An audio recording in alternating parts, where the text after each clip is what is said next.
لِلَّذ۪ينَ أَحْسَنُوا مِنْهُمْ وَاتَّقَوْا أَجْرٌ.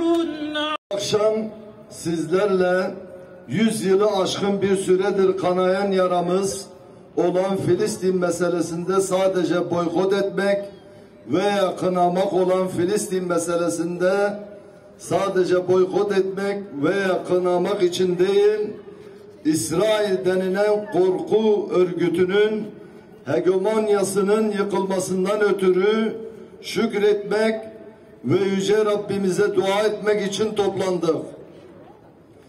Yüzlerce yıl kainatın birçok yerinde Allah'ın rızasını kazanmak adına adım atmadık yer bırakmayan, nerede bir mazlumiyet varsa orada bulunan ve kanının son damlasına kadar hakkı müdafaa eden ecdadımızın yolunda yürümek, hatta koşmak, hatta sürünmek üzere olan ahdimizi yenilemek için toplandık.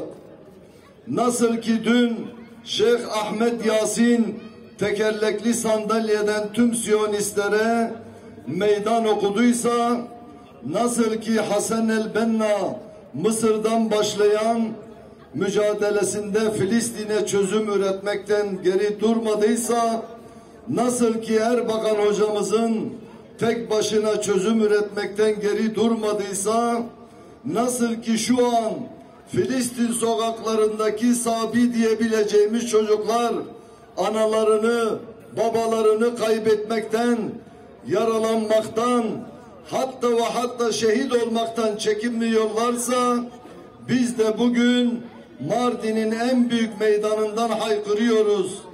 Biz hazırız, biz hazırız, biz hazırız.